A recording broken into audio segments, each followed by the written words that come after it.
Hey there, Shrine Runners, hello, and welcome to the Fox Shrine. I'm Araxis, your host, and tonight we're going to be playing some more of the Great Ace Attorney. The stream might be a little bit shorter than you're used to because I've started to sort of feel that forcing myself to sort of go on with reading streams might be a little bit too intensive. So depending on how I'm feeling, we might sort of not go as sort of long as normal, or might just stop anyway, even if I am feeling fine, just to not sort of put too much pressure on myself, essentially. Hope everyone's doing all right, though. I'm balancing on my chair right now because if I adjust my posture too much, it gets very tilty, and I worry that the entire thing will break. But other than that, I've been doing quite well. I had some nice chicken for lunch, and I decided to go buy the digital versions of A Semblance of a Bookworm. So even though I've been reading that as paperbacks, like I've just been enjoying those so much that I basically decided, you know what, I'm going to continue reading the digital versions as well, even if I'm going to end up buying them again when they come out in paperback versions. Because hey, the author's done a great job with it, the translator's done a great job. Why not? I would consider it. It'd be easier to read at least than Combat Baker because it's got shorter chapters, which means it's easier to sort of find a natural breakpoint rather than sort of just pressing on and either ending in the middle of things or going on beforehand. But I would consider it. Obviously, it depends on if people are actually interested in it, because unfortunately the reading streams don't get as much attention as some of my other streams. Ruin is probably the most popular one, but Mass Effect's been getting a few people too. We'll have to sort of see how that sort of holds out. But like it's easier to sort of justify doing something when I know that people are interested, and knowing that people are watching Ruiner means like sort of makes me inspired to do more Ruiner, for example. Which is rough when it is something that you enjoy, but with how intensive reading streams are compared to other ones, it makes it harder to justify to myself, essentially. So we'll have to see how things go at least. I almost had a kebab today, actually, but I ended up going with chicken instead. I had a kebab a few days ago. It's really great having them with hummus, actually. I don't normally go for the hummus extra, although I love it when it's sort of included, obviously. But hummus is it's really nice and creamy. I like when kebabs have hummus on them. All right, let's get into the stream then, shall we? All right, Great Ace Attorney Chronicles. We were in the middle of our trial, if we recall, right? So let's see how things go, shall we? As always, no, I have it with garlic sauce and hummus. Like garlic sauce, like no questions. You got to have it with garlic sauce, but hummus as well, barbecue sauce as well. Basically the holy trifecta of a kebab, in my opinion. All right, the Battle of Garadeb. That's right. We're going into this whole domestic thing. Yes, on the day you're referring to, the wife and I did have a bit of a skirmish. Can't recall the reason now. Yes, you can. It was to do with the bookmark. Though maybe she'll elaborate. Knocked the candlestick over and set fire to carpet. Soon had it out though and got the window open. Meanwhile, I was picking up whatever I could find to throw at him. Plenty of knives around our place. Can't say I'd notice if one or two went missing, I'm afraid. That bally thing in the victim's back really was one of ours. You'd have a job proving it, I think. Hey, Marshall, welcome. How are you going? Oh. It sounds as though it was quite the battlefield in your household that evening. Although an entirely one-sided assault, it seems. We literally just started, so we'll have to sort of get into the swing of things. But we're definitely making progress. We've established that the body got moved, so we're able to go forward with the possibly accidental. Well, not murder. Reckless endangerment causing death, I suppose. Like, so far, what it's seeming like. Oh, hey, Meta, welcome. No problem. Hope you have a good lunch. Of course you're gonna have a good lunch with me. Yeah. But yeah, we're sort of going with an accident. I suppose the legal sort of term would be reckless endangerment and causing death, because there was a fight going on. Knives were being thrown. One got thrown out the window. Well, actually, not even death. Reckless endangerment, engendering grievous injury, grievous bodily harm. Yeah. Not someone. Something got yeeted, and it got yeeted into someone's back, stabbing them and sending them to the hospital, putting them in a coma, temporary coma. They probably got to wake up, right? Probably. There's legal terms in there. I don't know. I'm not a lawyer. Actually, no. In this game, I am a lawyer. Hold on. Let's. I'd like to retract that statement. Okay. Enemy caught us on the hop, sir. Had no choice but to dig in and take defensive measures. To be honest, if the enemy had kept shelling us for another minute, we'd have been toast. I don't know, Judge. I'm not a lawyer, but I do pretend to be one on TV. And by TV, in this case, I mean the internet. Because nobody watches TV these days. Unless you do happen to be watching a stream on a smart TV, in which case, even then you're not watching TV. Of course, a veteran such as myself is only too aware that on every battlefield, you're just a gnat's whisker from death at any moment. Alright, settle down, old moonface. Are we still talking about a marital quarrel over here? Well, I must say I'm dubious that this testimony will shed any light on the origins of this jackknife. In combat, one's focus narrows such that surroundings are barely noticed. Gotta have that situational awareness, otherwise you'll crash your plane straight into a building. These witnesses may not be able to offer anything more than they have testified already. This may be a dead end. Van Zeeks may well be right. Well, whatever the chances, we only have this last cross-examination to uncover the truth, Mr. Naruhodo. Yes, I'm afraid so. Very well, Counsel. Begin your cross-examination.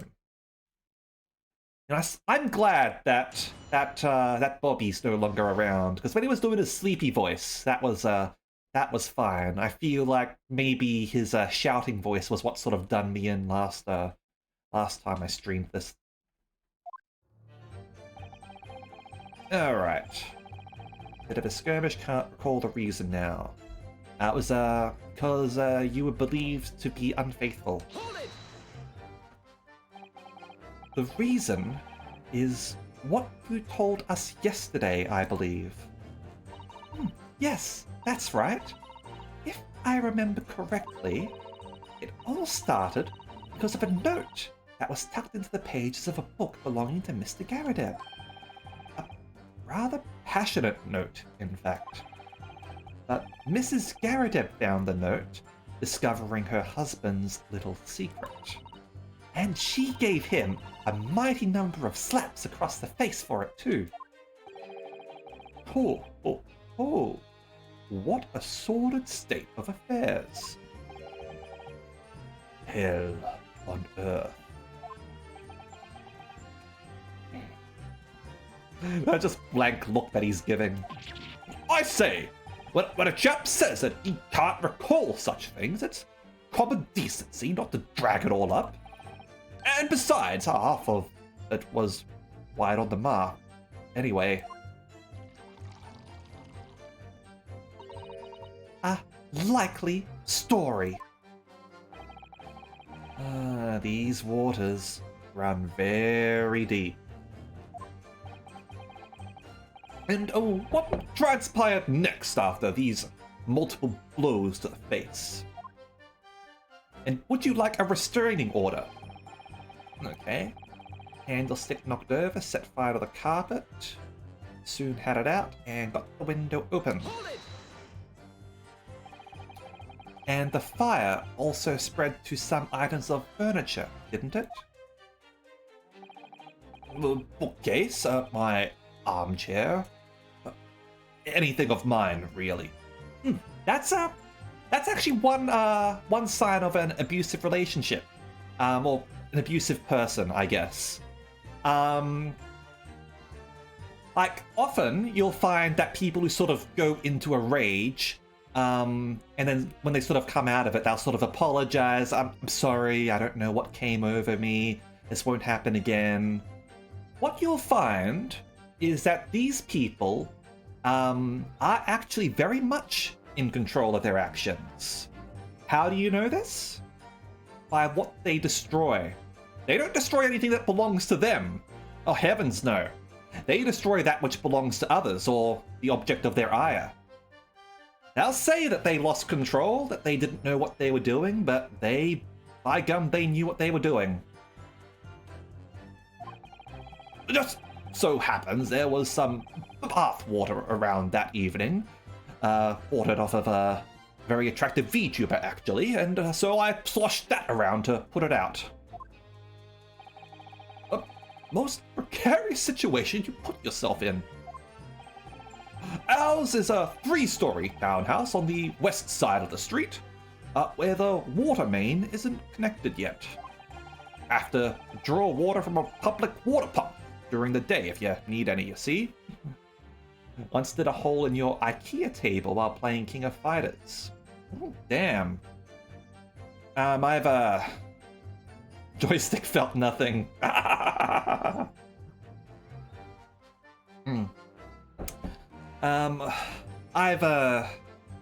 I've damaged some things in the past. Definitely not sort of proud to admit that. Not for a long time though. This was like kiddie stuff. But yeah, always be aware of your tempers. Swedish Furniture Zero, cheap gamepad 1.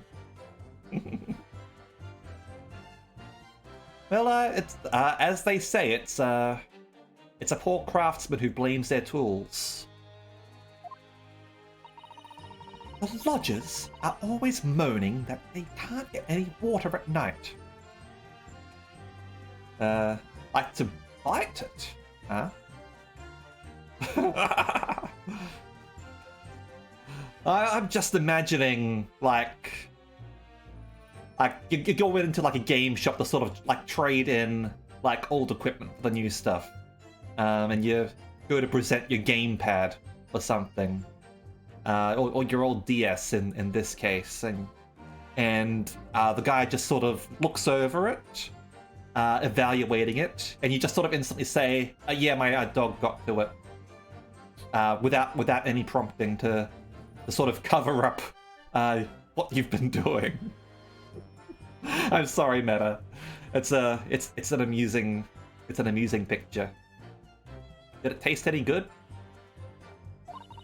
Although, that little mustached Japanese man buys water in bottles, I believe. The defendant, Mr. Natsume, you mean? What's the dog doing? Ah, frickin' Contra. Mm-hmm. It's my little brother. Yeah, teething issues with my little brother. He swiped it away from me while I was playing Contra 4. Fuck that game, by the way. Not that I haven't actually played Contra. I just know that it's a hard game. Yes, he receives a stipend for his studies, you know, from his home country. Can you imagine being able to brew a pot of tea at all hours? He's obviously very well off. Have you actually seen the state of the man? Ah, alright. That one in particular was on DS. Okay. I did not know that. I believe he uses all his income to buy books. Well, anyway, the point is I was able to douse the fire with water, fortunately enough. I can believe Mario Party. Why can I believe Mario Party? Because I was the person that everyone hated. I was the one who would win the game in Mario Party all the time, and everyone else got mad at me. I might have told this story before, but in one of the games, there's one where you sort of like, you go fishing essentially, you have to wait for the controller to vibrate, and whoever sort of reacts the fastest gets the biggest fish and wins that minigame. What I did for that one was like, while everyone was sort of like really silent, focused, waiting for their controller to vibrate, I just yelled out, and everyone like instantly panicked and pressed the button. So I was able to just win the game without any competition. They were so pissed off at that. It was glorious. Oh man. I love telling that story because even now it makes me laugh. I was an ass.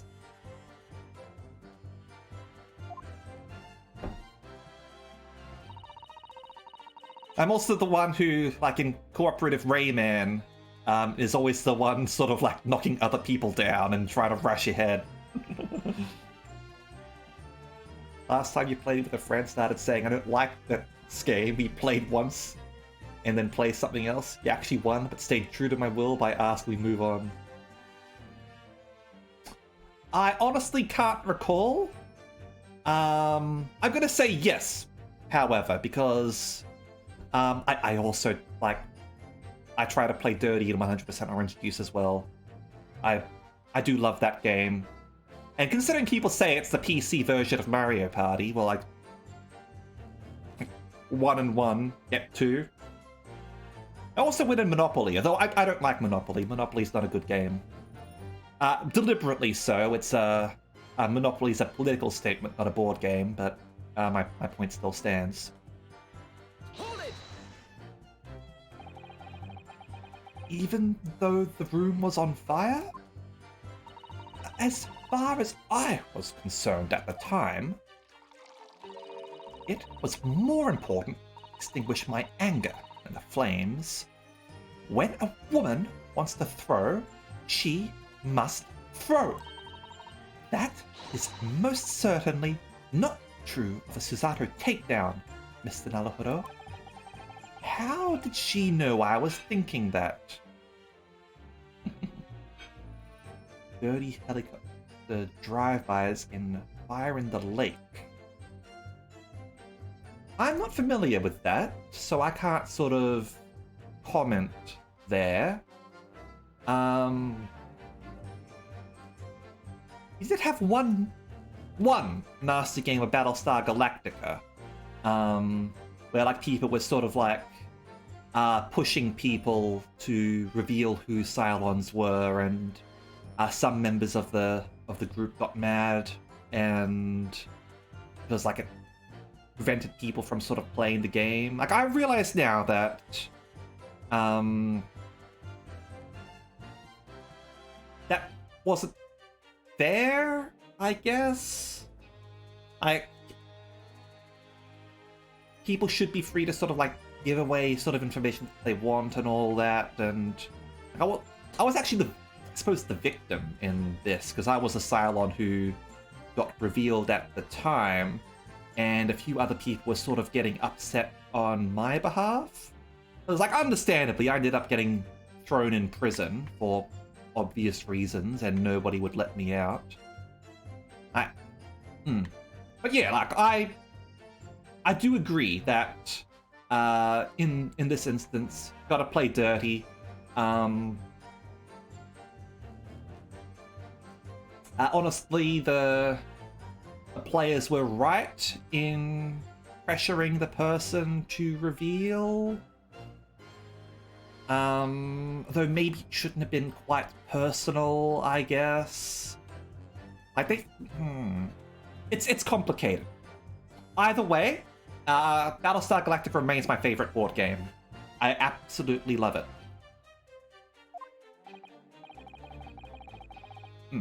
Yeah, Hidden Royal games, you gotta accept that it's a game.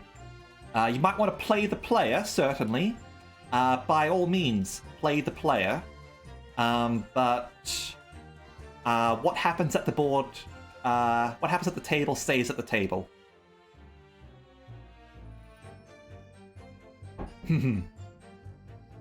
But a hardcore Vietnam War game definitely sounds interesting. Is it a miniatures game where you sort of have to build your own sort of stuff, or is it like a board game where everything's sort of like prepared for you when you like run through like according to the rules that way? Because I know that there's a fair few sort of like hardcore sort of like miniatures war games. Mostly World War II, admittedly, but complete package. All right, nice. So, please cast your mind back and try to remember. Yeah. Some people just need to be more mature when it comes to board games, or any game really. Accept that you're there to have fun. Accept that it's a game, and ultimately it doesn't mean anything. Just have fun. By all means, like, don't try to ruin other people's fun. But this is mostly sort of covered by don't be an ass, I guess. Was a knife among the items that you threw at your husband that day? In all honesty, I don't recall. I feel I must point out that I'm no monster. It's just a game. Why you have to be mad? Hold on a second. Just think I've got some food.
Oh, sorry about that, Drago. Hello, hello.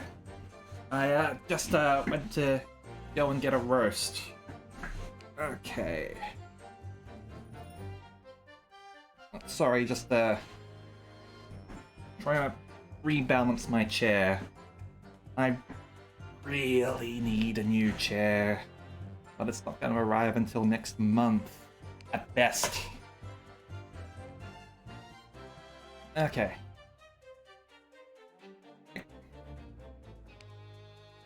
Like, I swear, what's going to happen one day with this chair is I'm going to sit badly on it, it's going to snap, and I'm going to fall to the ground. That's my concern. Also, you're no monster? Like, that's, I'm really concerned. I'm really concerned about your husband's safety. Like, if he was cheating on you, like, fair. Anger is totally understandable, but if he threw a knife, like, that's attempted murder.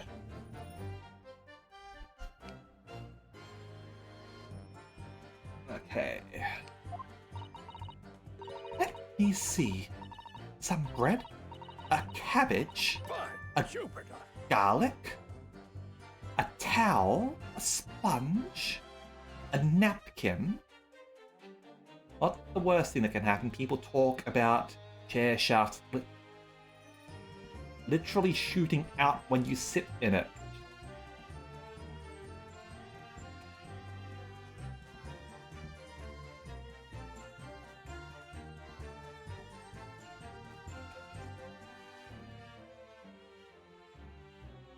You've made me really concerned that I'm gonna get Vlad the Impaler on this chair.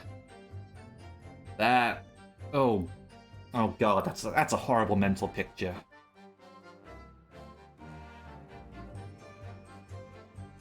Only the cheapest shaft can shoot out. Okay.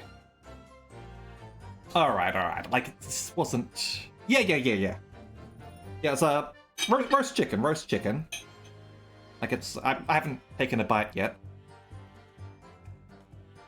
Alright, it did turn out quite nice. But... God damn it, Marshall, you're terrifying me.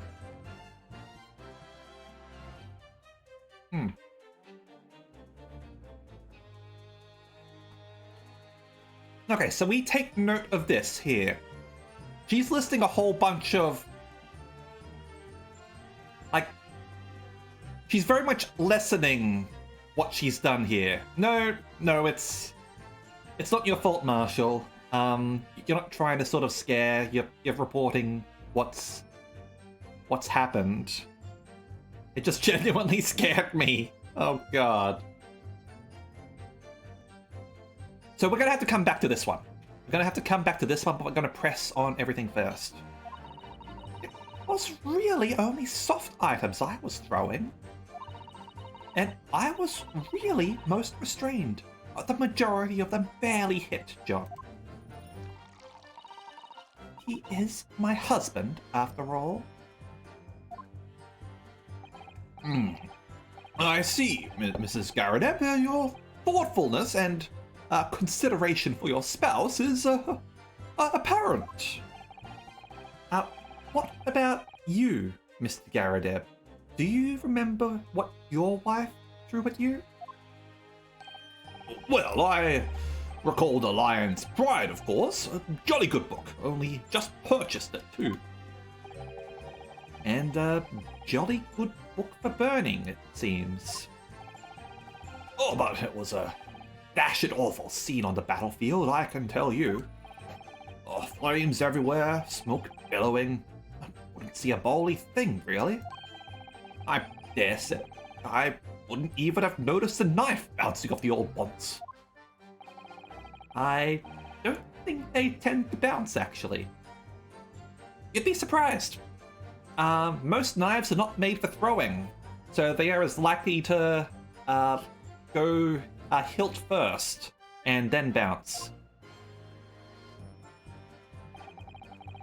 Plenty of knives around our place. Can't say I'd notice if one or two went missing, I'm afraid. Really now? Sorry? Would you, care to elaborate? Just have some more roast.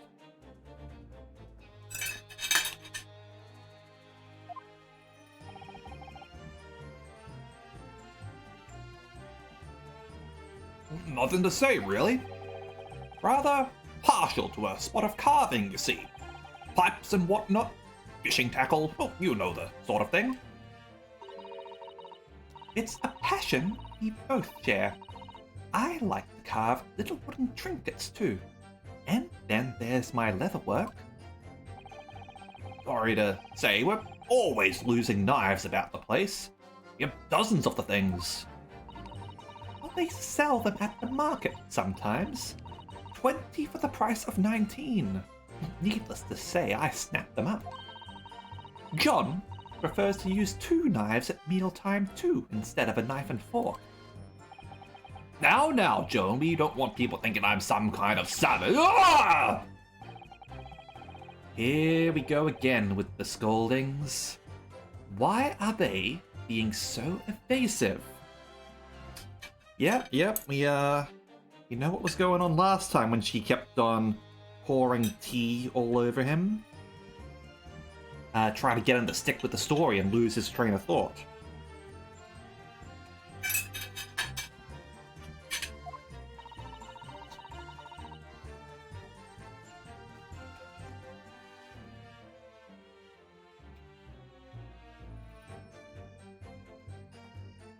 I imagine it's because they don't want to believe it.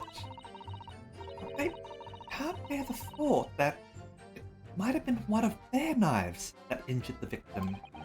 Which is entirely understandable, of course, but still. Go on with your testimony, witnesses. Sir! There's a lot of soldiers in this game, I've noticed. Compared to previous ones.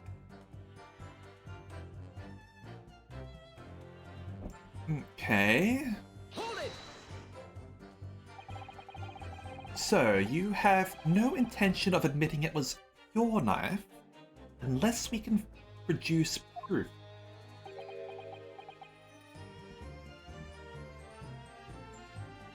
You don't have proof, do you? Even though there is no other credible possibility if Mr. Natsume is innocent? Objection! You forget, my Nipponese friend,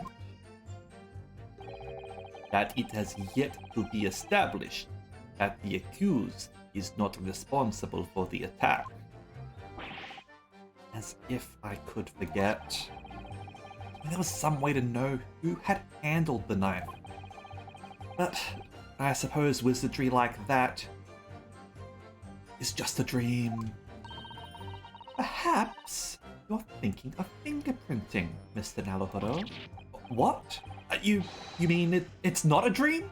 That sort of wizardry really exists? Whenever people touch anything, they leave behind a unique pattern from their skin. Or so they say. But I can't see anything. There are already countries in the world where these so-called fingerprints can be used as evidence. Lord Strongheart is currently discussing the matter at the Ministry of Justice. Oh, yes, I believe we are rapidly approaching an era of scientific methods of investigation. But for now, we shall have to find an alternative method of proving our assertion. That this knife was found in the victim's back was originally in Mr. and Mrs. Garadeb's house. Maybe I can transplant this whole incident several years in the future. Yeah. Close, but no cigar, Drago. Well, that's the extent of their testimony, is it? What do you think, Mr. Naruhodo? Well, I think we've heard all this before, to be honest. I can't say I'm particularly confident that we'll be able to prove anything new from this testimony.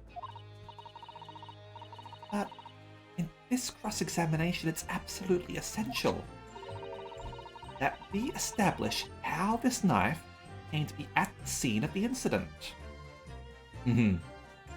Yes, we won't be able to put the finger on the suspect. Yeah! Dun, dun, dun. Yes, I know. Which outfit? No worries, we can absolutely do that.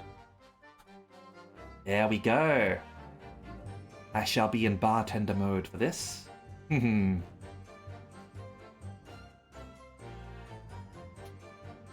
hopefully, let me go back over that.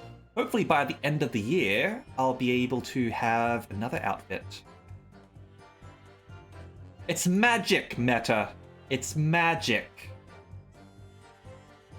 I'm sure both of them must be feeling very worried. Yeah, courtroom bartender. I'm sure everyone could use a shot of whiskey or something in a tense situation like this, right? Worried that it was in fact a knife belonging to one of them that caused the victim's injury. If we could find even a tiny shred of evidence to support that theory, it would clinch this trial for us. Explain everything. Yes, it would.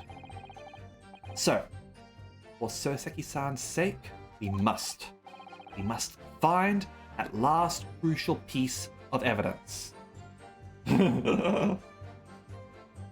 Alright then. I'll see you later, Meta.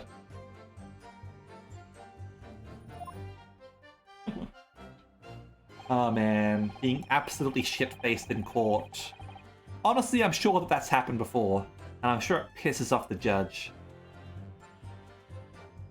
Let me just eat a little bit more before continuing.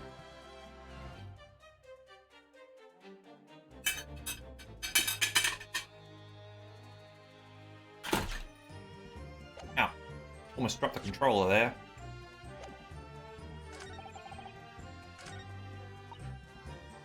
Hold it!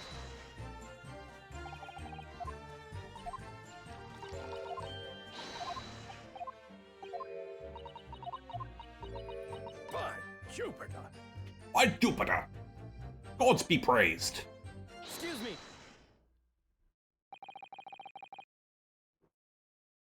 Do you have something to add, sir?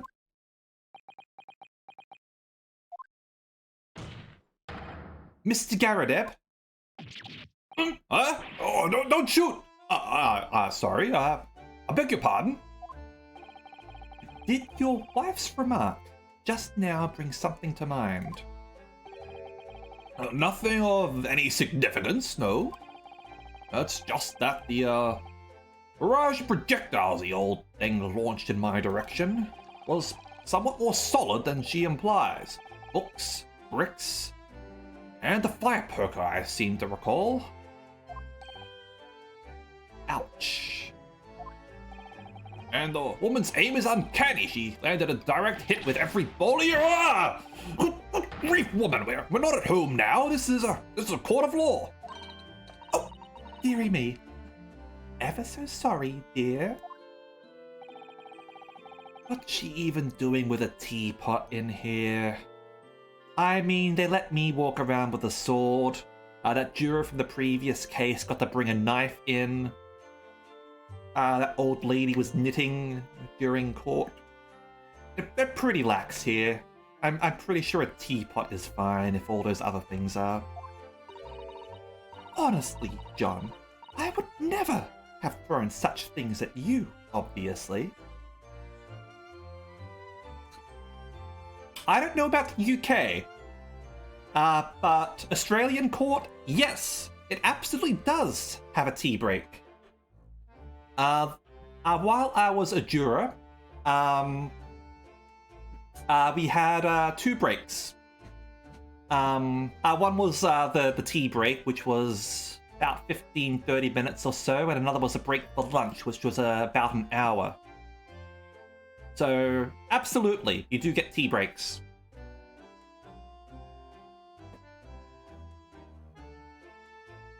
As I said, being a juror is a pretty cushy job here. Important, but you get treated really nicely. I shouldn't say cushy either. Like, the other jurors were clearly sort of like antsy at being sort of like away from work. Like, a lot of them wanted to go back to work. I was like, nah, this is fine. I can do this for another year if needed. Tea break, lunch break, smoke break, watching memes with homies break. Not so much watching memes with homies, unless you printed out a bunch of memes beforehand and brought those in. Anything with internet access while you're there, you're not allowed access to. So, for example, we were able to bring in a Super Nintendo and play that during lunch break. But you're not necessarily allowed to have your mobile phones with you.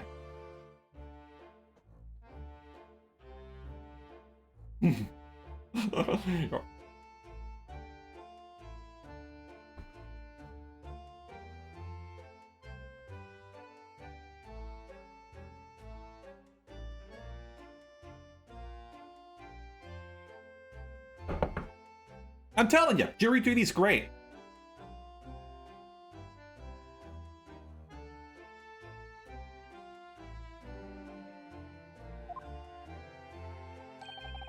Well, take a look at this then. How do you suppose that happened, Your pipe, sir. And this thing. My hands as usual at the time of the onslaught. I was wondering why it seemed taped up. Knocked it clean out with one of her soft projectiles, she did. Yes.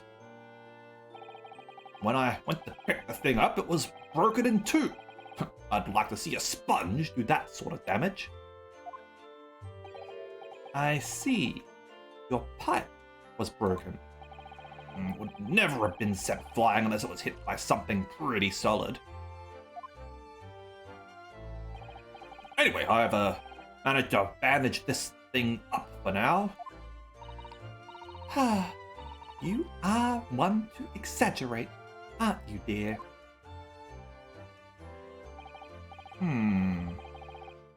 Wonder what we should make of this count. It could absolutely be important. Let's eat a little bit more and lock in our choice.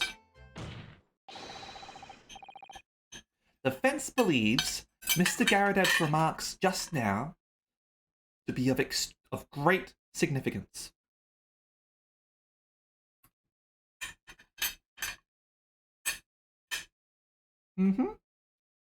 Certainly might be something there, Drago. Let me untangle this a bit. Objection!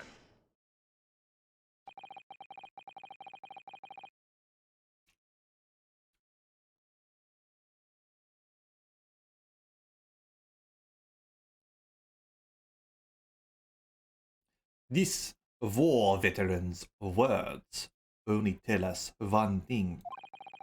Betray a fiery wife, and pipes, as well as hearts, may be broken.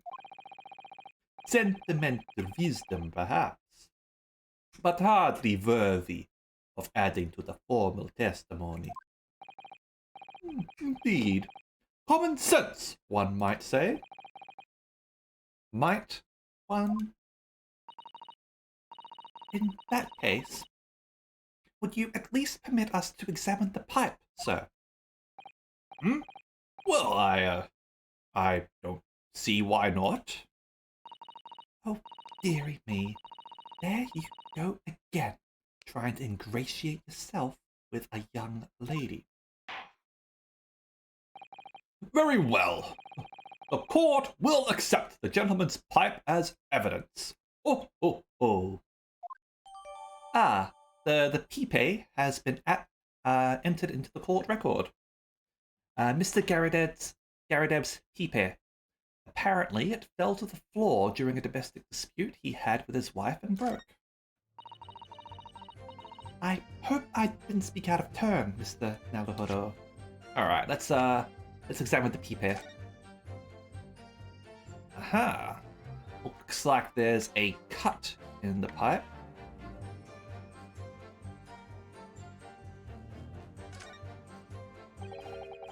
Looks to be in a sorry state, that bandage around it, doesn't it? Yeah, pipe. For some reason, it feels slightly ominous to me, like it's trying to shout out a warning. Probably because it's the same blue as Mr. Garadeb's dressing gown. I suppose it must have considerable sentimental value to Mr. Garadeb, given that he's gone to the trouble of repairing it like this. Either that, or he can't afford to replace it. Now. Aha.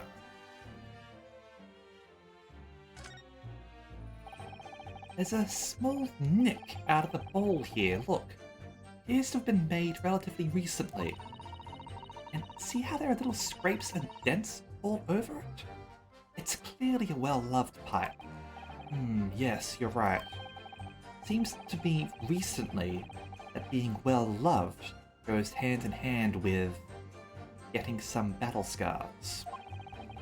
This particular nick is catching my eye though, as it's clearly new.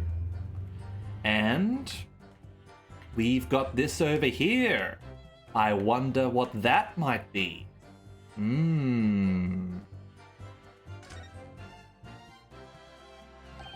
Oh, something just twinkled inside the chamber of the pipe there.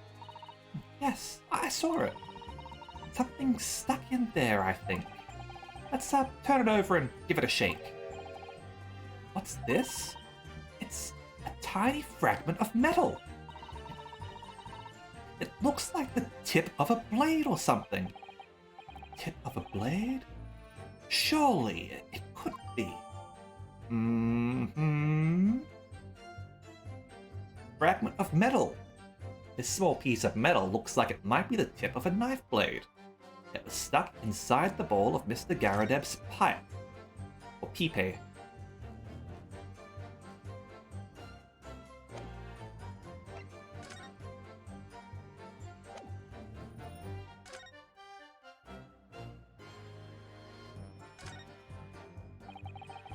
This is the tiny piece of metal we found in the chamber of Mr. Garadeb's pipe. It looks like the tip of a blade or something. Tip of a blade? Is something wrong, Mr. Naruhodo? I don't really know. There's just something niggling me, but I can't quite put my finger on what it is.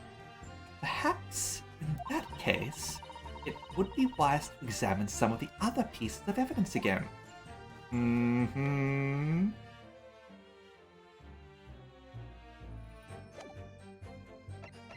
This is something we've been aware of for a while. But this Kanife is missing its tip. Yep. Wait, part of it's missing? Could be wrong, but I've just got a feeling. You remember this? Ah, that's the tiny fragment of metal we found inside Mr. Garadeb's pipe. Yes. And just maybe. Oh my! It's a perfect fit! Somehow, I just knew it.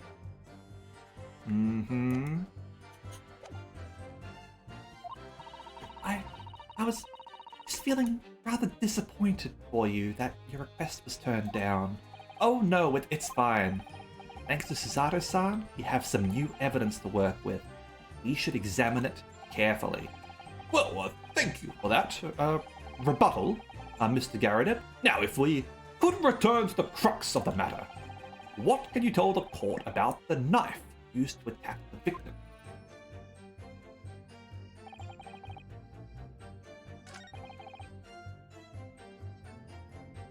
I think we can prove that, actually, Mr. Garadeb. Let's, just bask in the glory of the court first, take another bite, and then present our evidence.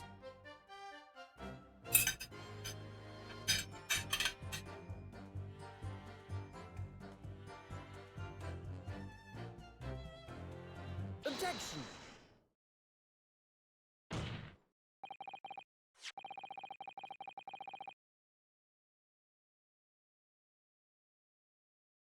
Mr. Garadeb, could I ask you to take a good look at this, please? You can ask, but I can't see a bally thing. You can't? Oh, used to call me Dead-Eye Dib back in the regiment, of course, but that was some time ago now. That dead stare as he tries to see. Even when I'm trying to enjoy a large print book by the fire these days, I struggle to tell a B from a D and a P from a Q, to be quite honest. Oh, he does. Dearie me, it's rather wearing being asked about every other letter and every other word. You must, D, very, dizzy.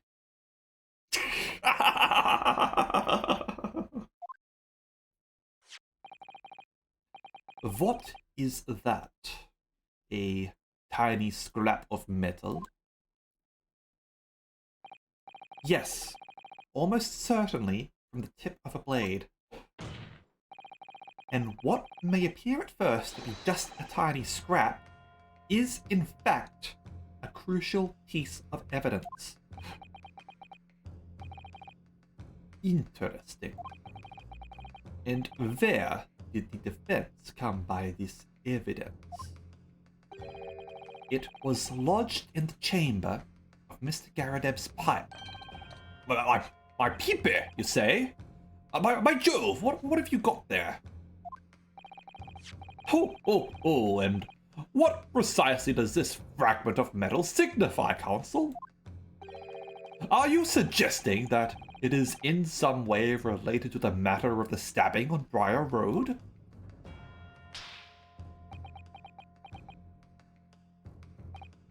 I am. What? When put together with another piece of evidence already in the court record, I believe this tiny fragment of metal will unravel the whole truth of this case, my lord.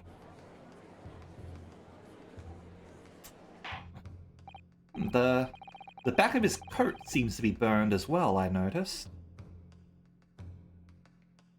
You appear rather confident in that extraordinary statement, Counsel. Very well then, present the pertinent evidence to the court. What evidence, when paired with this fragment of metal, allegedly reveals the truth of this entire case? Oh. Take that! This is the knife that was found in the victim's back. If you look closely, you will see that there is a small piece at the tip of the blade that is missing. A common issue with the inferior blades sold at unsavory street markets. Criminals who use them regularly leave the tips lodged in their victims' bones. And what of this particular knife?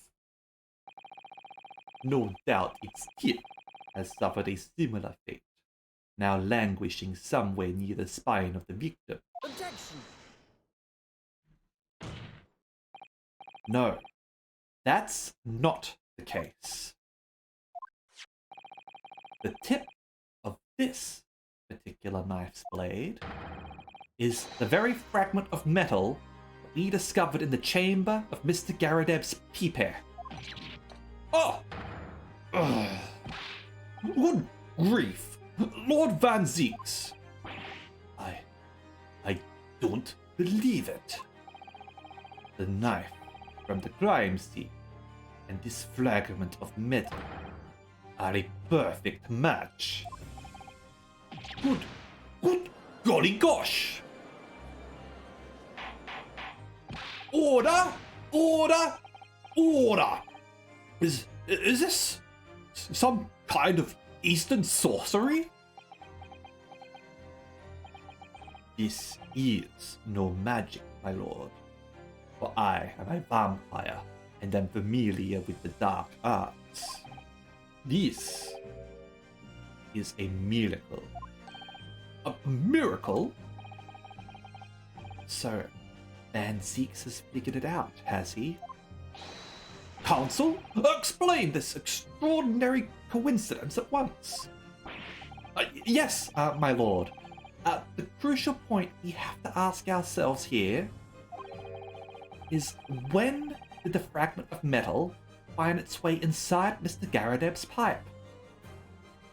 What do you mean, Kura? We've established long ago that Lord Van Zieks is a vampire and naturally studies the dark arts. Don't be prejudiced against the dark arts, Kura, especially given your name.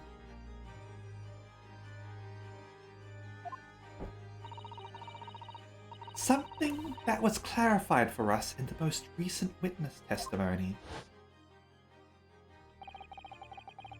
This thing in my hand as usual at the time of the onslaught. Knocked it clean out with one of her soft projectiles she did, yes. It would never have been sent flying unless it was hit by something pretty solid. Oh, dearie me. During the argument between these two that occurred just as the victim was on the pavement below, you know what? Fair enough. Not all vampires practice the dark arts. Not all vampires are magic. Mrs. Garadeb flung this knife at her husband. However, the knife missed Mr. Garadeb, instead striking the pipe in his hand at the time. I mean, yeah, Van Zieks probably does actually practice the dark arts, considering, like, everyone he goes up against in court dies. Like, that's some cursed bullshit right there. Which caused the tip to break off, of course. Good lord. Yes, and that is when the tiny tip of the blade found its way inside Mr. Garadeb's peepee. The chances of that are a billion to one. And yet, there's no other credible explanation for how the tip of the blade ended up in your peepee. Then, after losing its tip, the knife ricocheted off the peepee and flew out of the open window. Ah!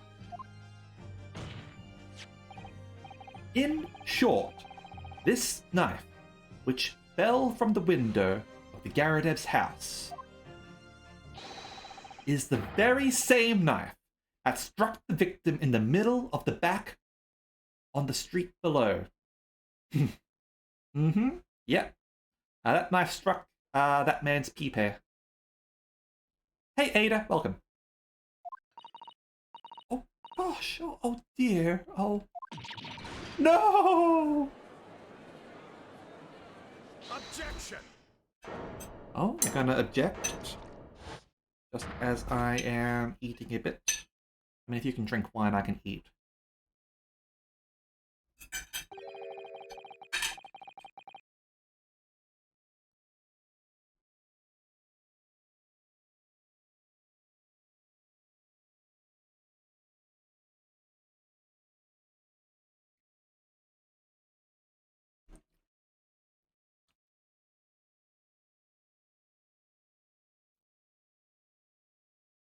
A full-bodied theory, I'll give you that.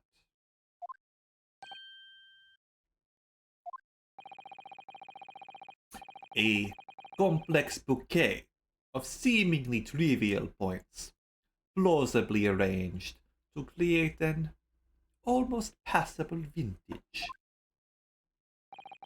Allow me to toast my learned friend's characteristically Nipponese approach to bottling his argument.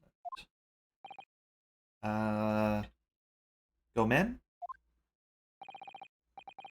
But, after all, it is just a theory.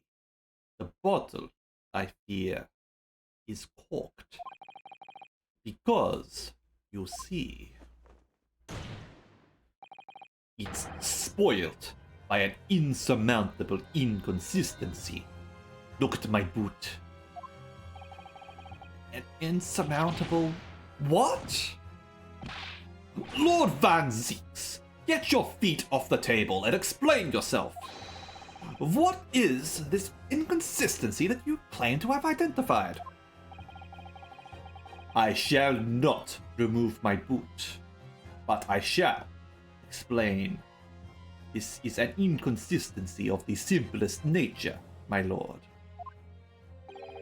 The victim was found with the knife planted in the middle of her back. As I said before, she bent down to pick up the book.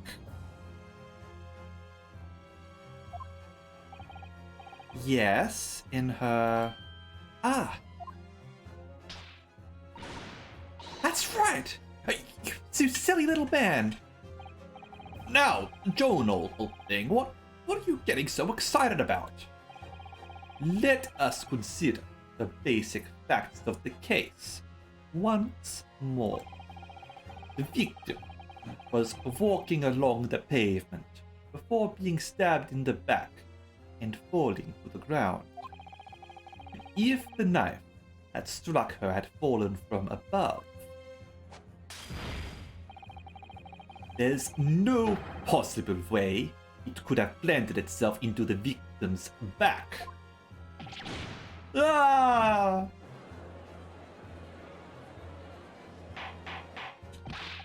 Order! Order! Quite right. You see, that's exactly right. If the knife had fallen on her from above, it would have struck her on the top of the head. Well, he's lost for words. Look. Oh, I knew it. I'd never liked this theory in the first place. I don't know, though. What really did happen?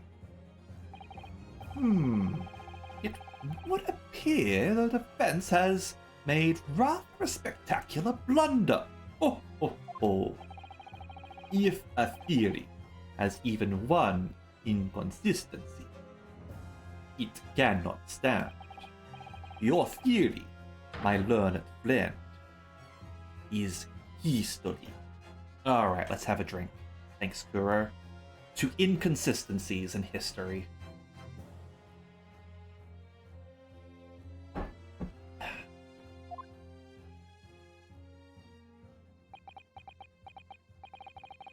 So close! I could see the truth. So sure we were on the right track. But now, the way has been blocked completely by just one simple inconsistency. Or in other words, we simply need to eliminate that one inconsistency and the theory will stand.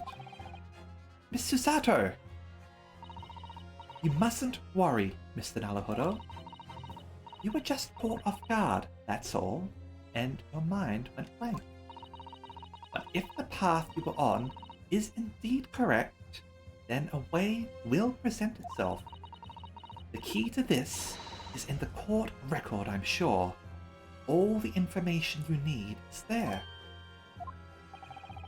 It seems you have nothing to say, my Nipponese friend. Well, your silence speaks volumes.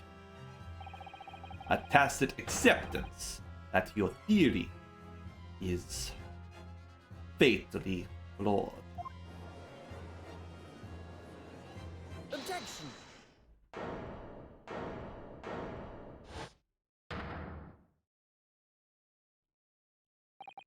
This inconsistency doesn't mean I was on the wrong track.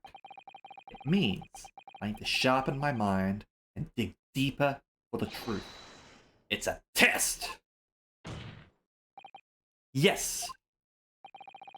If the knife fell on the victim from above, there's no way that it could have hit her in the middle of her back. Under normal circumstances, that is. Just because you're correct doesn't mean that you're right.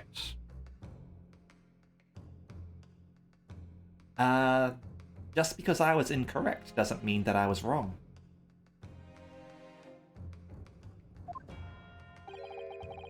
What are you implying? Counsel? There is a piece of evidence in the court record that can explain this inconsistency. That can explain how the knife that fell from above could have pierced the victim's back. We already have the answer. Goodness! Utter madness! No! This is Sparta! Surely this must be the last time. Counsel, present the evidence of which you speak.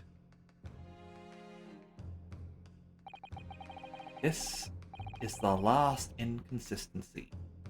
Final piece in the puzzle. If I can successfully make sense of this, the truth will be laid bare at last. The evidence that explains how the falling knife became lodged in the victim's back is the fourth book, The Lion's Pride. Take that! This, the fourth book, found at the scene, as I eat some more roast chicken.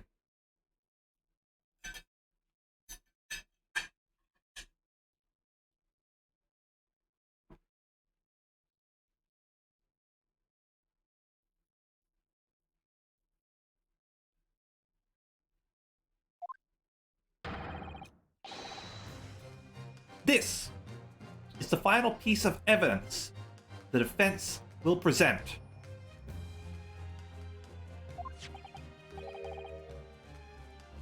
The burnt book? Is that not Mr. Garadep's book? Yes, and to understand its significance, we have to consider how it came to be at the scene in the first place. This photographic print clearly shows the book in question, and the victim holding it in her hand. But as we all now know, it was the police constable that put the book between her fingers like that. Quite so. Oh. As part of his wholesale transplanting of the crime scene to the opposite side of the road. That's true. However, as part of his testimony, Constable Beat made an extremely enlightening statement on that point. But what made you place that book in the victim's hand? Oh, well, sir, that's because that's how I found it. When we first ran over to the scene, the victim was already holding the book. So, when I moved everything, I made sure it was still in her hand. In other words, the victim had already picked the book up of her own volition. And clearly, that must have been before she suffered the knife wound. Well, I should say so. After being attacked with a knife, I don't imagine she'd have been doing much of anything. Ho ho ho. So the question becomes, why did the victim have that book in her hand? By jingo! I think I'm beginning to see what may have happened now. Oh, dearie me. We know that the book fell from the top floor of the Garadeb household onto the pavement below, at precisely the moment that the victim was walking past. Yes, at exactly that moment. The young woman was walking along the street in the light fog, when all of a sudden, a book fell right in front of her. The book I threw. Yes, Mrs. Garadeb. And what do you think the woman did? What would you do if you were walking along and suddenly a book landed in front of you on the pavement? Well, I really can't imagine it, but I suppose she might have reached down and picked the book up. Yes, that is exactly what the woman in fact did. She picked up the book. Oh heavens! And when the woman reached down to pick the fallen book up, what position would her back have been in? Look for the Shinigami that dropped or run like hell. Ah!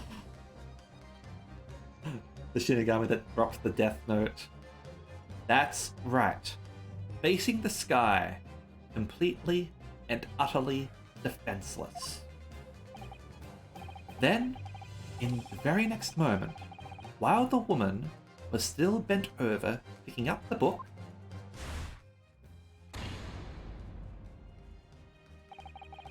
the next object fell from the room above, the jackknife, straight into the middle of her back. Now I'm curious here. That knife didn't have the tip, and it fell from 3 stories. Okay. How far would that sink into a woman's back when it's sort of like it's like forward momentum is arrested, then it sort of like clatters down? What sort of force would that have? Would it be able to sink in that far? I'm curious the physics of this now.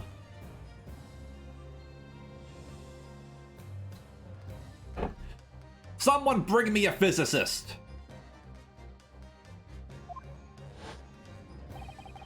And at that same time, walking by chance directly behind Miss Green, was the defendant, Mr. Soseki Natsume. Well, I'd never! It appeared to Mr. Natsume that the woman simply collapsed on the floor. Of course. There's a whole lot of sort of questions involved.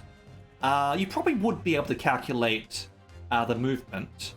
Like it had time to drop 3 stories.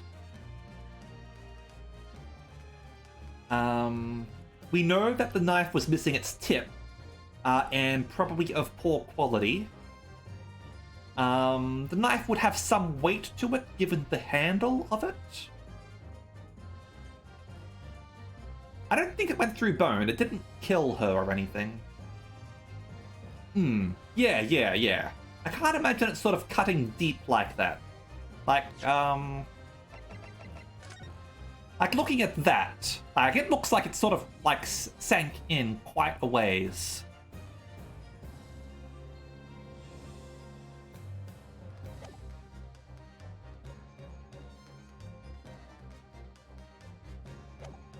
I'm very curious now. Someone. Bend over in front of a 3-story window and have another person drop a knife on you with its tip missing. Let's see how far it sort of sinks in, okay? Actually, this would be a time to call Mythbusters. Let's call Mythbusters. That'd be able to sort of solve this problem. In the dark and the fog, he didn't see the knife falling on her from above. Ah! And from the other direction, the constable and his wife saw no one but the victim and her apparent attacker. Yep, exactly. It was not dropped straight. It clattered against a window that was open at a diagonal. So it would have... I know that they stopped making episodes. I'm saying we need the team to get back together. Obviously. Or a similar team. So yeah, it would have been thrown at a diagonal window and then fallen down that way. So yes, it would indeed be spinning. I know that some of the cast are dead, unfortunately, but bring the team back together. Bring the ones who are surviving. Get some more scientists. There are lots of scientists out there.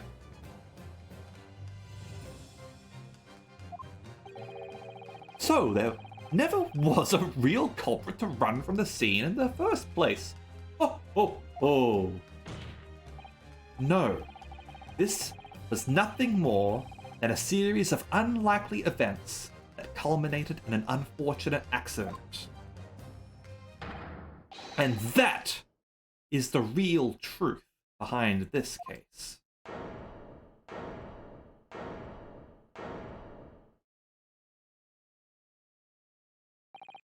Well, Mr. and Mrs. Garadeb?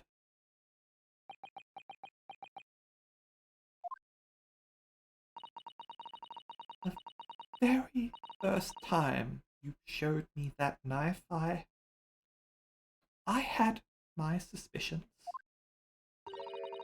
I wondered if perhaps it might have been something like that. It's not manslaughter. The victim didn't die. She didn't die. She survived. She is currently in a coma, which is why she couldn't sort of answer questions. But she is alive. Which is what I was saying at the start. This was merely a case of...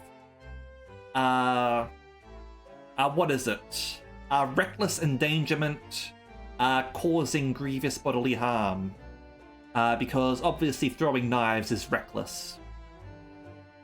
And you don't have to sort of prove intent in that instance.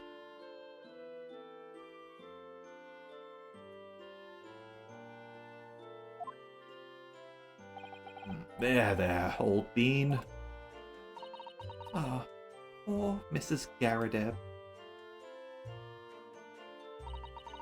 Of course, I never meant for anything of the sort to happen, but it was all my fault, wasn't it?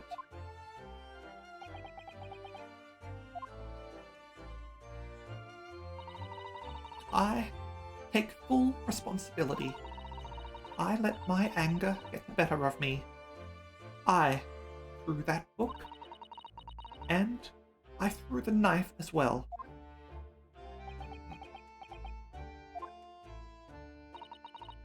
John, dear? Oh, it's all right, I know.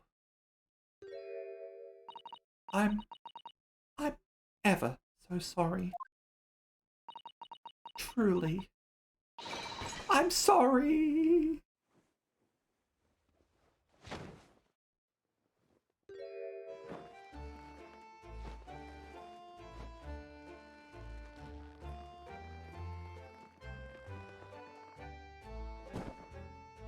Down he goes. I gotta must say, I'm impressed that he was able to hold her for that long, considering he took an arrow to the knee and was crippled, essentially. Lord Vadzix, what news of Mrs. Garadeb? She's been taken to the infirmary. It would appear that today's events have left her in an especially flustered state. However, I believe she will recover in due course. There is no cause for concern. I recommend that she get a full night's rest, and I shall, of course, stay with her for her protection, of course. No one else shall be permitted to enter the room. Yes, unbeknownst to themselves, they caused what could easily have been a terrible tragedy. They shall have to prepare themselves for the consequences of their actions. I mean, only one person is at fault here. That's Mrs. Garadeb. Mr. Garadeb, like, at worst, committed adultery. And that's if he did. Like, he denies it. Mrs. Garadeb's the one who was sort of throwing everything. He was, just trying to defend himself, and he wasn't even sort of fighting back. He was just trying to endure the blows, I guess. There is some good news, however, my lord. I have just had word from the hospital where the victim is being treated. Her condition is improving steadily, and the doctor believes that she will regain consciousness soon. It's strange. Talking about the victim all this time, but we've never once met her. How wonderful! The woman is out of danger, it seems. Yes. That is good news. So, Mr. Soseki Natsume. Edgar Allan Poe. Yes. Oh. On behalf of my fellow countrymen, I would like to take this opportunity to beg your pardon, sir. You came from your distant eastern homeland to study our great British culture of tea and biscuits and crumpets, and have been repaid with immeasurable unkindness. Please accept our heartfelt apologies.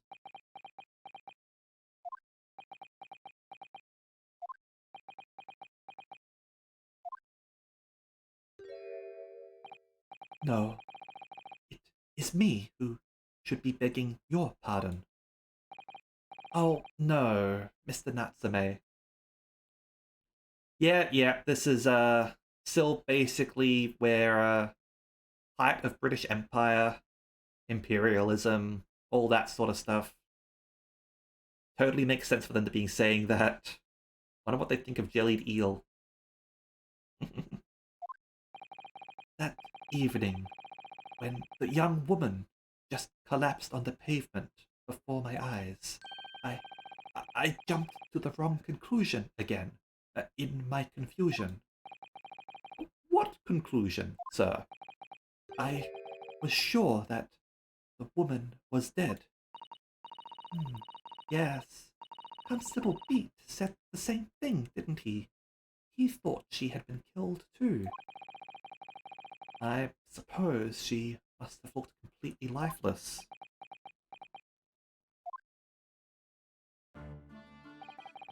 It's been about a year since I arrived in Great Britain now, but I still can't get used to life here.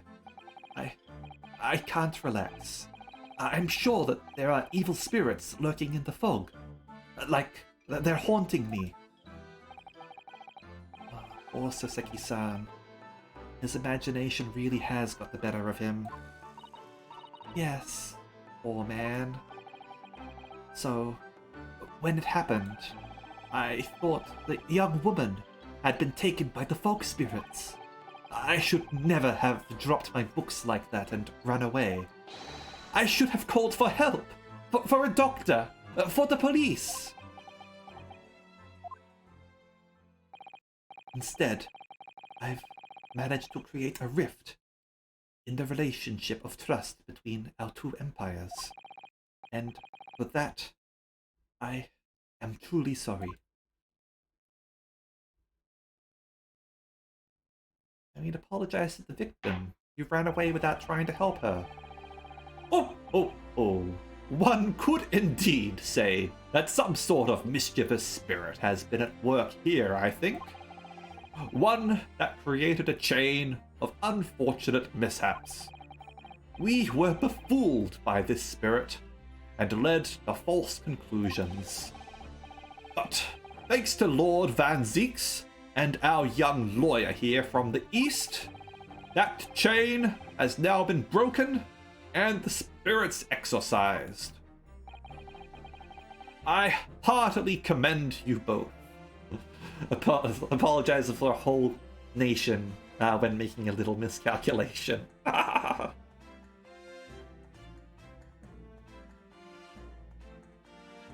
Classic politeness between British politeness and Japanese politeness. Oh.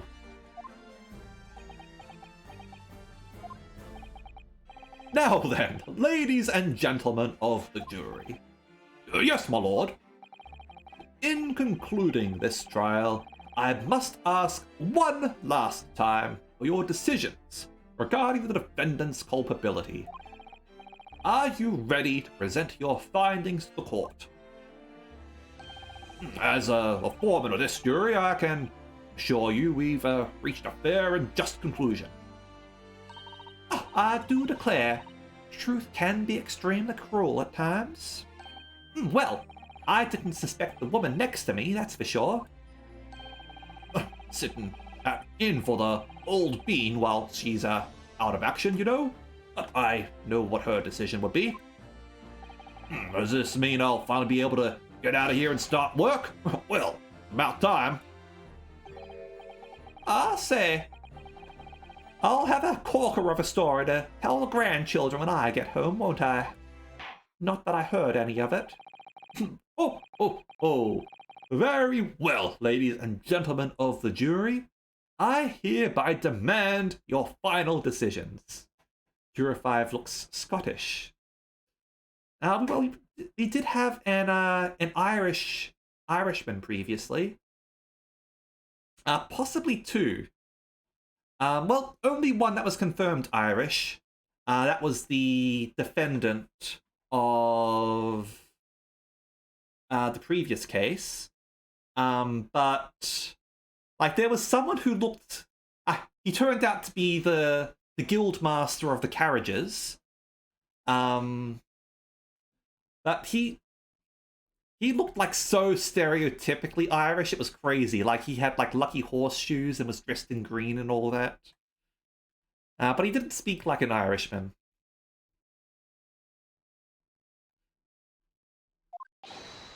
Mr. Foreman. Not guilty.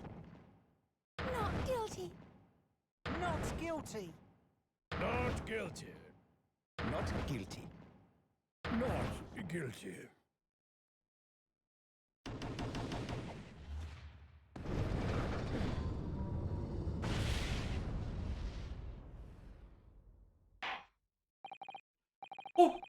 Oh. Very well. Mr. Soseki Natsume, I hereby pronounce you not guilty. There goes the confetti. And the fireworks.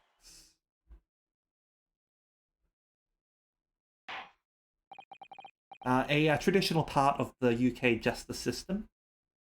And finally, Mr. Natsume. Now you gotta put on the wub-wubs, obviously. Not guilty. Not guilty. Oh, yes, Lord, sir. You are now a free man once more.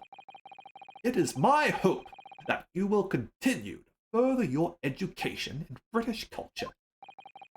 And may you never again be brought before me. Oh, oh, oh. Oh, yes, sir. Of course. On my life. I swear, I'll never set foot in a courtroom again. I'm transported to tears. In before he's a juror in the next chapter. Somehow, despite not being a citizen. Thank you, consuls. Court is adjourned.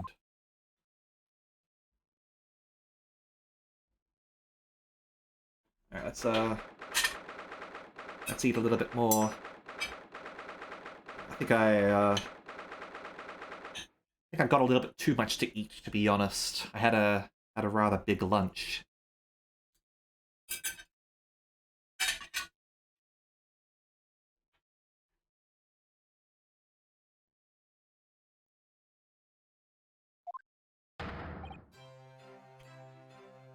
Oh, Locum.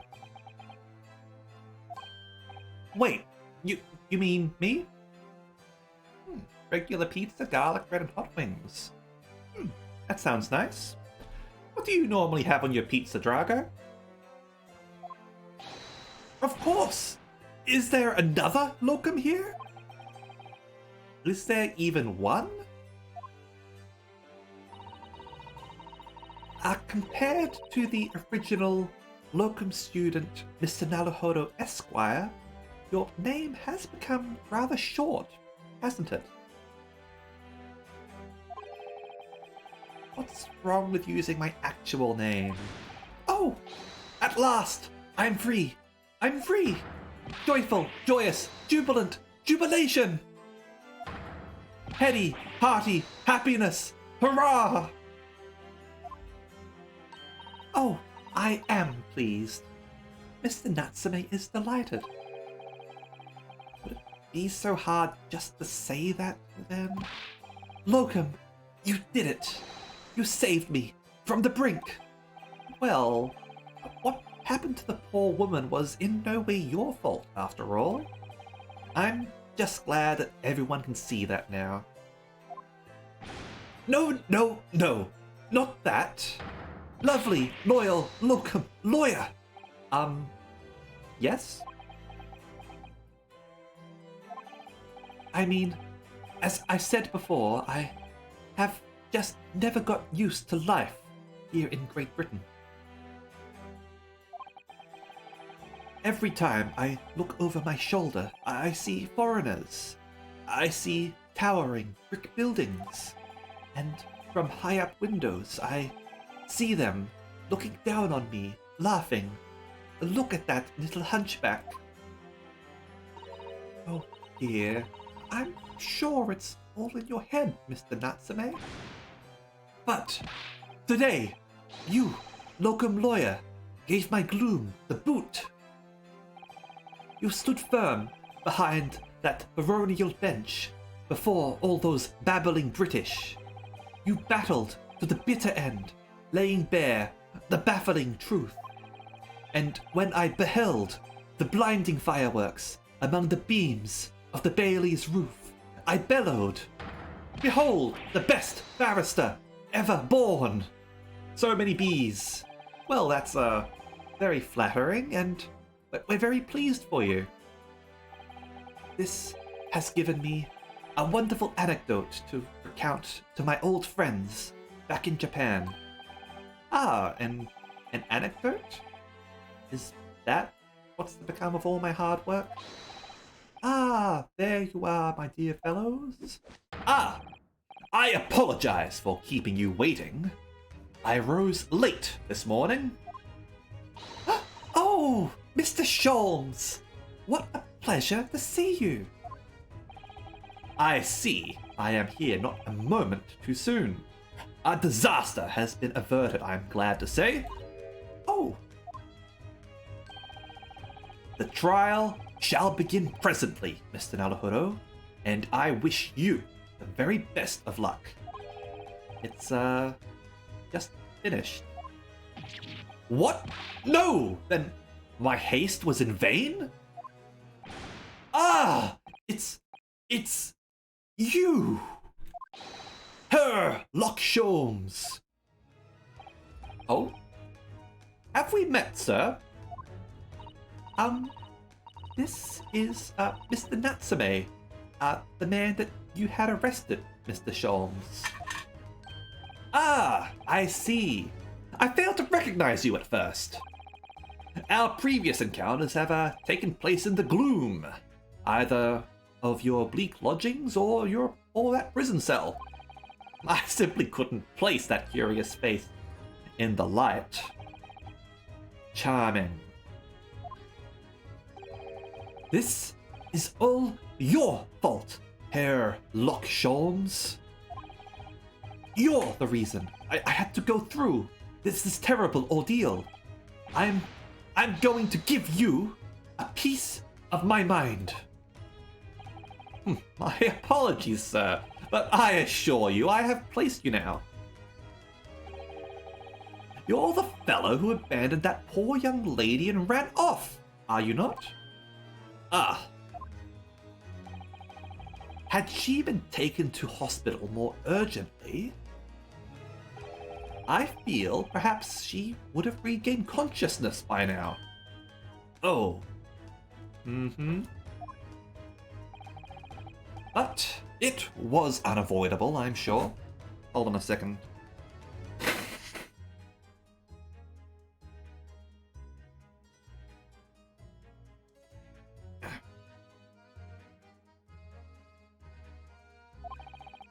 We are but human, after all.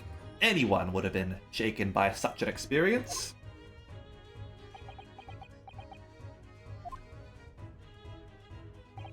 I do feel very badly about how I behaved. Well, never mind.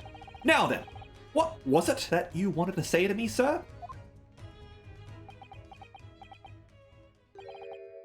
Nothing. Priceless. Oh, I am sorry, really, but that was quite priceless.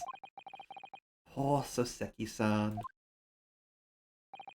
Still, on the bright side, you've had a extremely entertaining experience without paying a penny. And it would seem that you were not even found guilty. But there is no bright side. Whatever do you mean, Mr. Natsume? Even after this, I'm still cursed by the spirits, and now by the Reaper. I like Sholmes. I like Sholmes. He's such an ass. Ah, Lord Van Zeeks.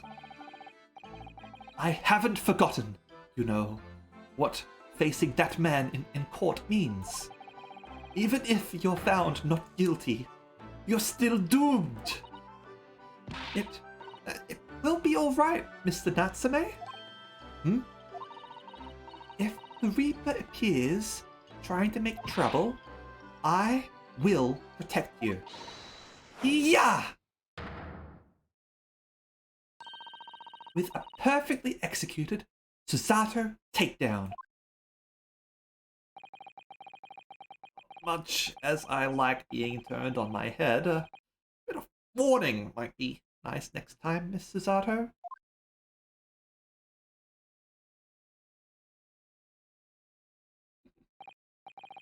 So, Mr. Natsume, what do you intend to do now? Mention something about recounting your experiences to your friends back in Japan?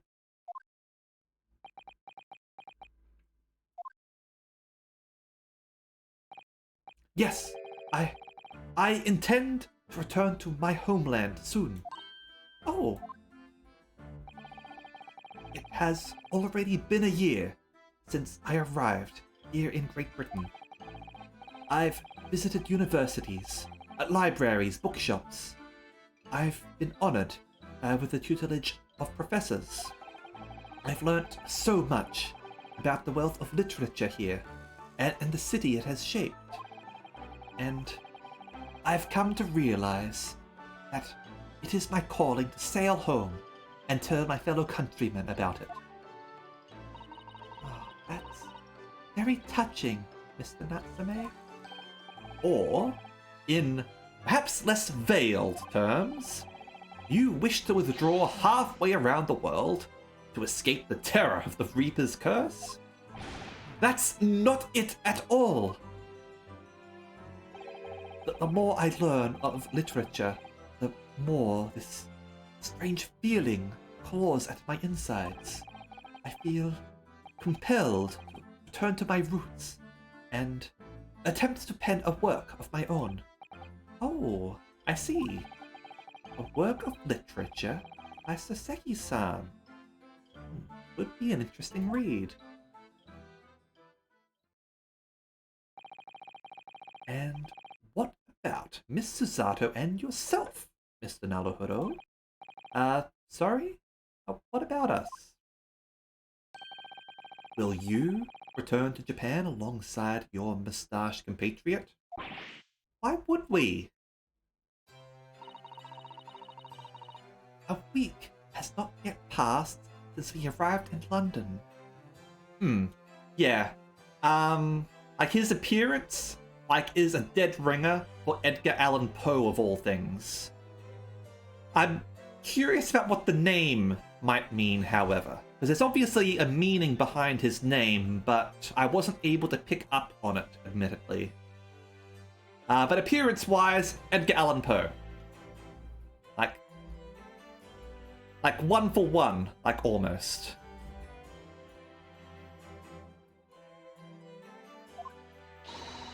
And only now does it feel as though we have finally found our feet.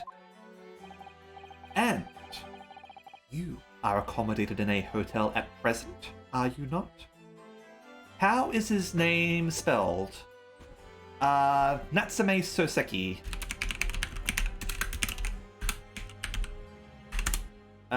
There you go.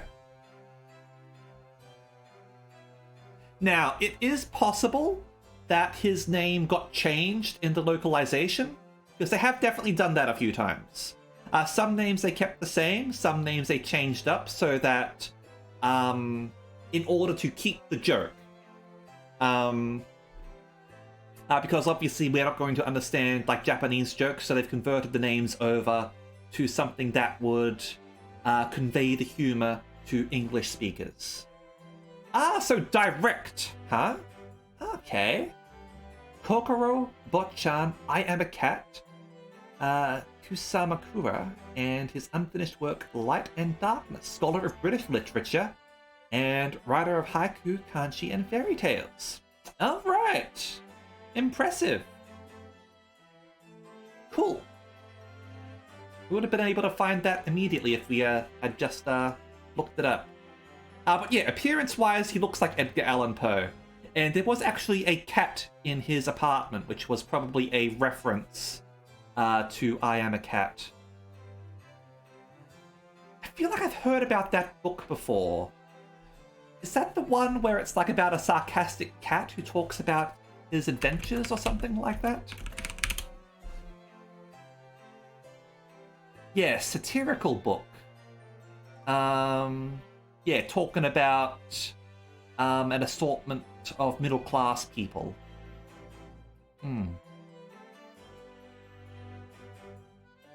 The cat was basically like a snooty sort of noble or something like that. I should read that sometime. It seems like it'd be an interesting book.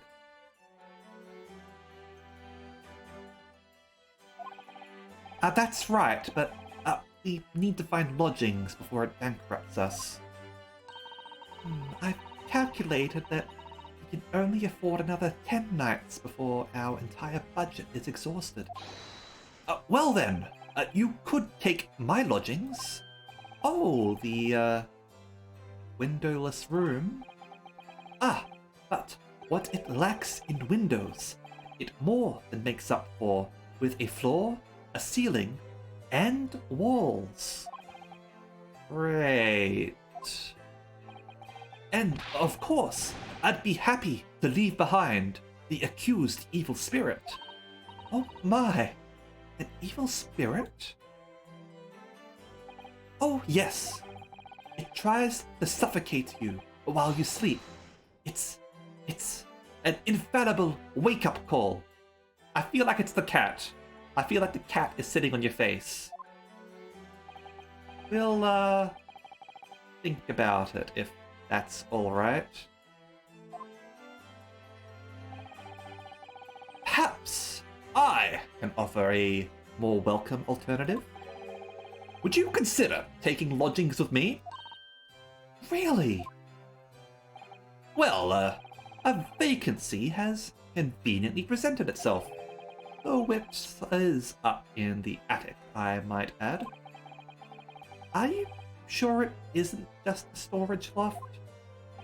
I spoke with the landlady this very morning on the matter of price, and Iris is cleaning the room as we speak. You must come at least once. I presume you have no luggage to speak of? You would say no, but you can't stand Sholmes. But Iris is cute. Oh, this is simply wonderful. What an honor to be invited to taking lodgings in the great detective's office. His attic. I'm too overcome for words. So, suggesting we look elsewhere is out, then. She's hitting Ryunosuke. Then it's settled. Iris will prepare a welcome dinner this evening. And you must come too, Mr. Natsume. I insist. I don't know what to say, but thank you. And yes, I wonder if Soseki Natsume also looks like Soseki Natsume and not just Edgar Allan Poe. In which case, that's two novelists who greatly resemble each other. Wonderful! Then, I'll go and complete the paperwork for your formal release, Mr. Natsume. It shan't take long. Barely like him. Alright. So they decided to go with Edgar Allan Poe rather than base him on the actual Natsume for some reason. Alright. Somebody's happy.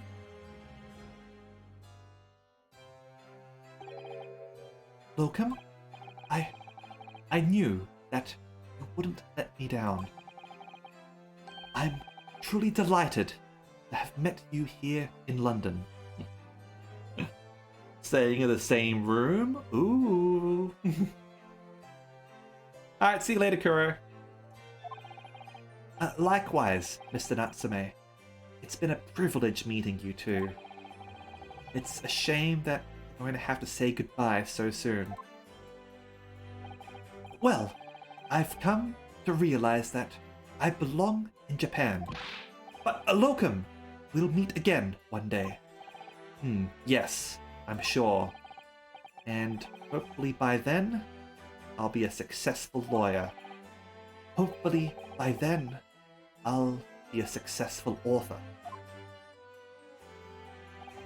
Well, my dear fellows, our carriage appears to have arrived. Shall we go, Mr. Naruhodo? Yes, Mr. Sholmes. I've little doubt that Mr. Natsume will be released in time for dinner this evening. And so, with Soseki-san's innocence successfully established, we rode with Mr. Sholmes to what was to become our new home, 221B Baker Street.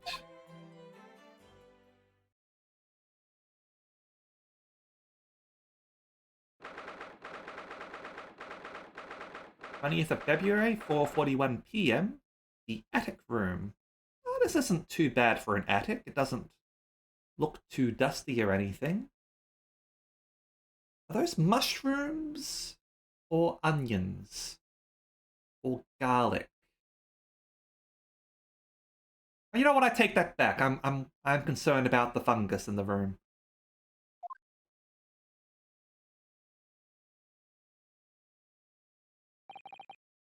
So this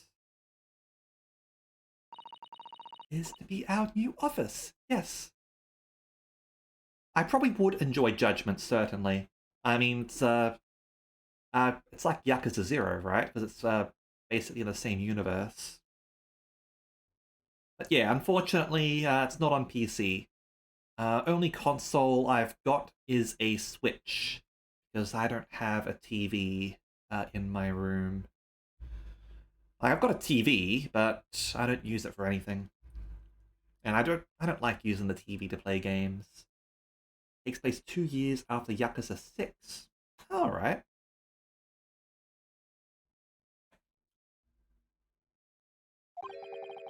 Our office? I rather like the sound of that. Me too. It's simply wonderful, isn't it? Because yeah, Sega, and it's possible that the Judgment series might drastically change, because Sega's desperate to have Judgment on PC, but Johnny's doesn't want it on PC.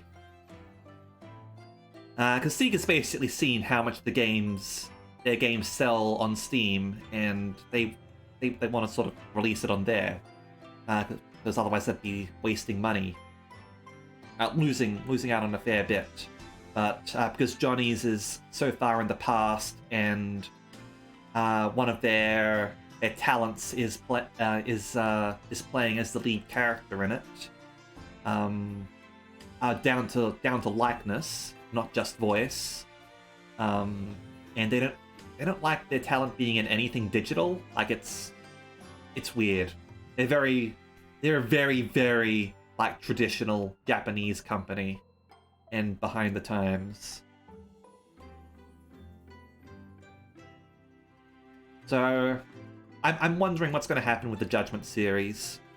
Turns out Sega might jettison the Johnny's actor, which is a shame, because like he's apparently a big fan of the Yakuza series himself, and it was his dream to sort of like star in a game. Like he's not at fault here at all. It's his agency.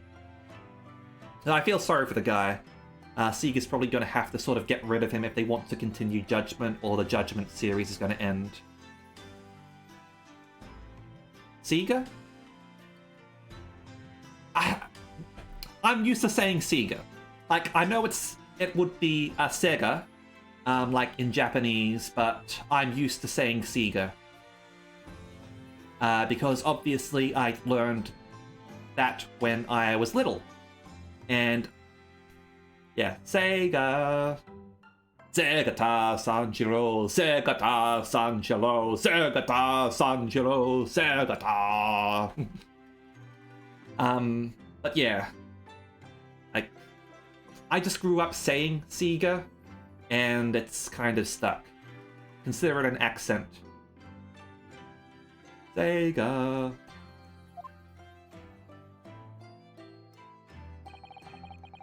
I hope you can see this, Kazuma. It's only a small step. I needed weeb friends. I didn't get weeb friends until... When did I get weeb friends? Grade 7? Grade 8?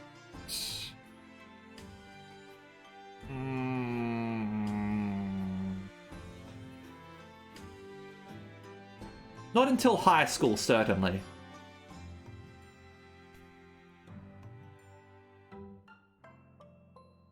Yeah.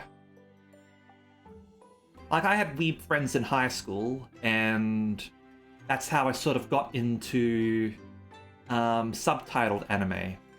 Like, I watched anime previously, like on like morning TV and stuff. You know, like Pokemon and Dragon Ball Z and all that.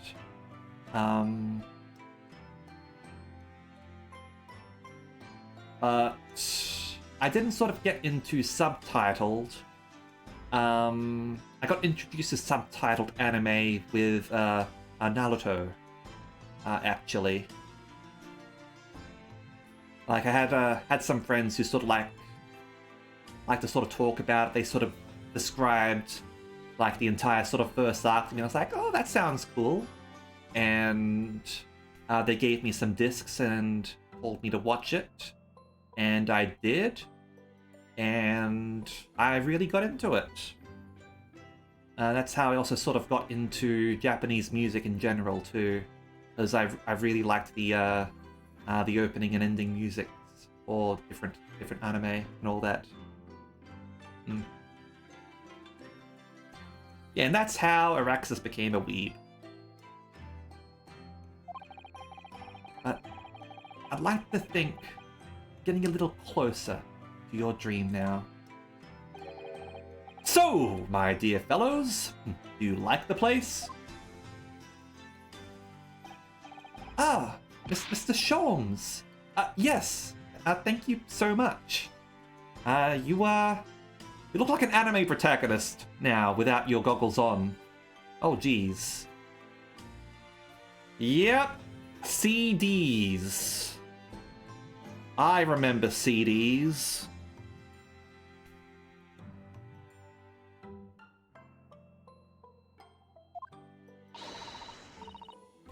It's a delightful room, Mr. Sholmes. I simply adore it.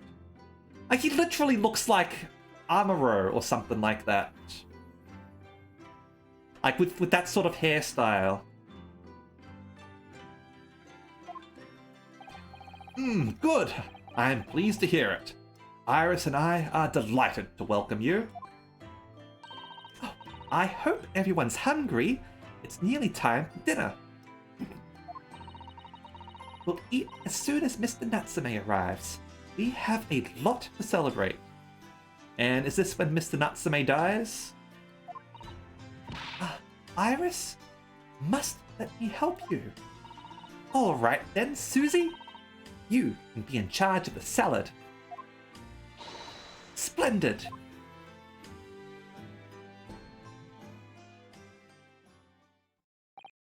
So, Mr. Naruhodo, how does it feel? Have your own office in the capital? Oh, it's very exciting, actually. Can't help wondering what adventures await us.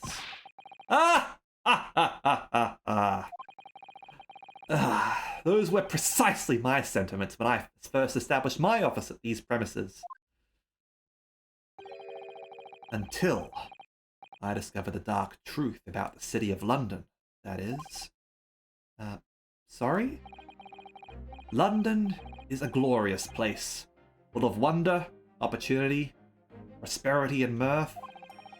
But the brightest of lights casts the darkest of shadows.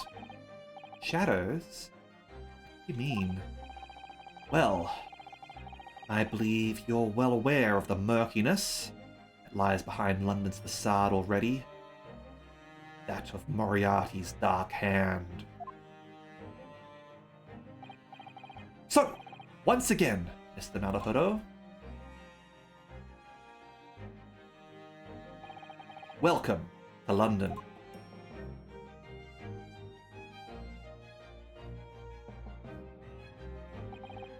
Of course, at the time, I had no idea the significance of those words Mr. Sholmes so casually spoke. But it wasn't long before my turn came to lift the facade and see the true depth of the murk that lay behind it.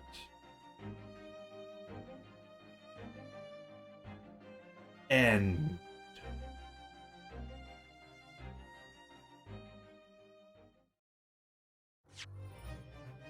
Oh, right. Got the achievement landed in London for that one.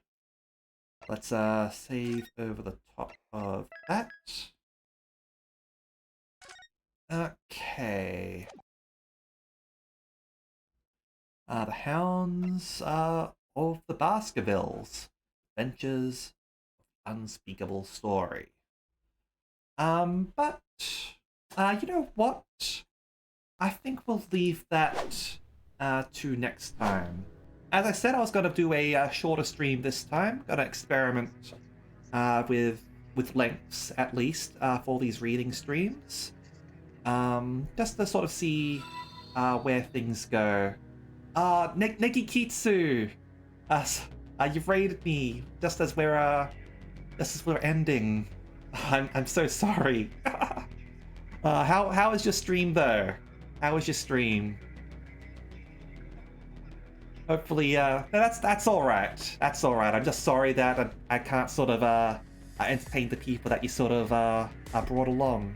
So I was just sort of telling everyone that, you know, it just so happens that people end streams when people, like, at the same time, because, like, let's say you go to the o'clock or something like that, you end your stream, you go raid someone, they're ending their stream as well because they're also ending at the o'clock or something like that. Just blues clues while drawing clues. Yep, we'll definitely pass the raid forward. Absolutely. Do you have any recommendations for me? Actually, let's. Do we have any raid recommendations? Let's. I don't normally sort of ask for recommendations or anything like that, but let's go with that. I'll introduce you to the people who sort of came along. Old Man Craven streaming at the moment. Alright, I'm not familiar with Old Man Craven, but honestly, I like the sound of that name. So we can totally go that direction. Let's go with Old Man Craven. One of the 2 VTubers that you know who are older than you. Fair enough. Always happy to raid older VTubers, considering I am one of those myself. Not the oldest, but I am probably older than most. Alright. So, tomorrow we'll be doing Library of Ruiner, as well as the next day, and on Thursday we'll be resuming our reading of the Combat Baker and the Automaton Waitress. And Friday will be a rest day. Yeah, I'm not quite that old, but I am older than most VTubers. But I will always say that I am forever 24. I'm 24 season 2. Alright. So, thank you very much. And I hope to see you all next time, alright? See ya!